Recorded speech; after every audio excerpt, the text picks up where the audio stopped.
Joining us now to break down the state of the 2020 race is Liz Harrington, the national spokesperson for the Republican National Committee. So Liz, we are now less than 1 week away from the first presidential debate, something you and I have really been waiting for a long time, I know. I know a lot of people are going to be tuning in for that. So over the next 6 days, what are you going to be looking for?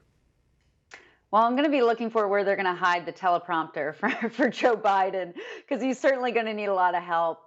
But no, it's incredible because we're still kind of waiting to see if he's actually going to show up. We know his left-wing handlers do not want him to be out there. They're hiding him from the campaign trail. I mean, it's unbelievable how arrogant the Democrats think they are, that they can just run a candidate in name only to usher in this radical Democrat agenda, when we can all see that he's clearly not up for the job. But this should be a debate in front of the American people. You should be able to own up to your record, to your ideas, your vision for the country. And we're really looking forward to seeing President Trump, who has been so consistent and has been such a strong leader and has delivered on his promises to accomplish so much more in less than one term, more than Joe Biden has done in 47 years. And, you know, it's one of those things where the Biden campaign will say, oh, no, there's plenty of access to the former vice president. But he won't even release his Supreme Court nominees. He said that he doesn't want it to be an issue throughout the campaign, which I am pretty sure that's the whole point of a campaign, is to evaluate the different candidates based on the issues. And yesterday, the 8th time in the month of September where they have issued a lid before noon, meaning no more events before the end of the day. The one yesterday at 9:22 a.m. in the morning.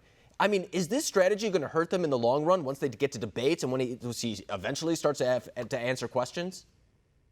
I think it's already hurting them because you have to be accessible. This is the toughest job in the world. You'll be the most powerful man in the world, and you can't even do one event a day. I mean, you're canceling all events before noon, before 10 a.m.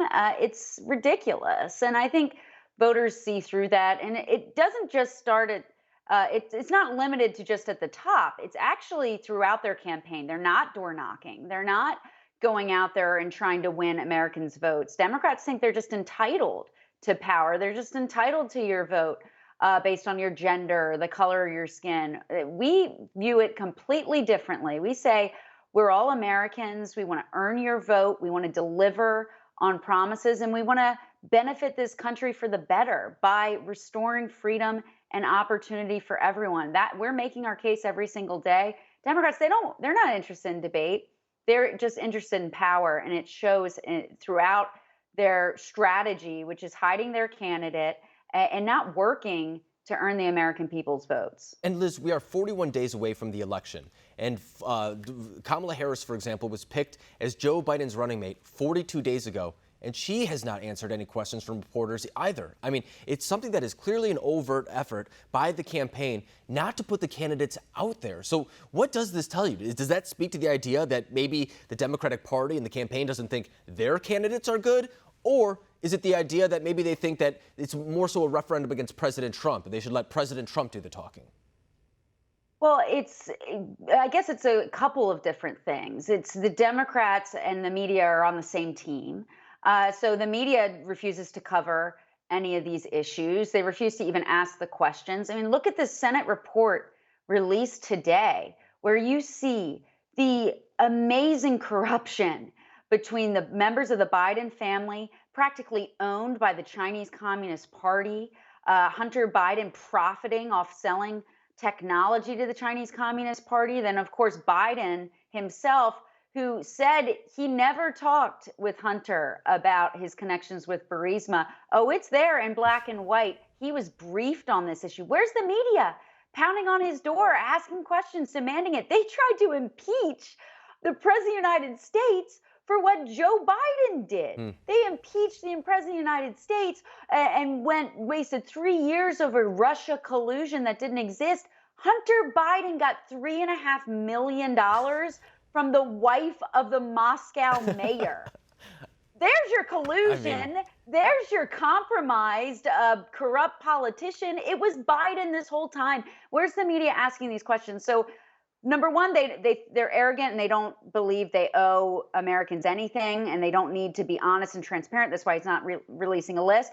But the media, they're all on the same team. They're not even asking these questions. Can you imagine if it was a Republican engaging in this corruption? Yeah. It's unbelievable. I mean, how long did we talk about Russian collusion based on a 30-minute sit-down with a lawyer? Right. I mean, that's exactly what we've talked about for the better part of 3 years, led to an investigation, all the things of that sort. You could argue even impeachment was tied to that in some way.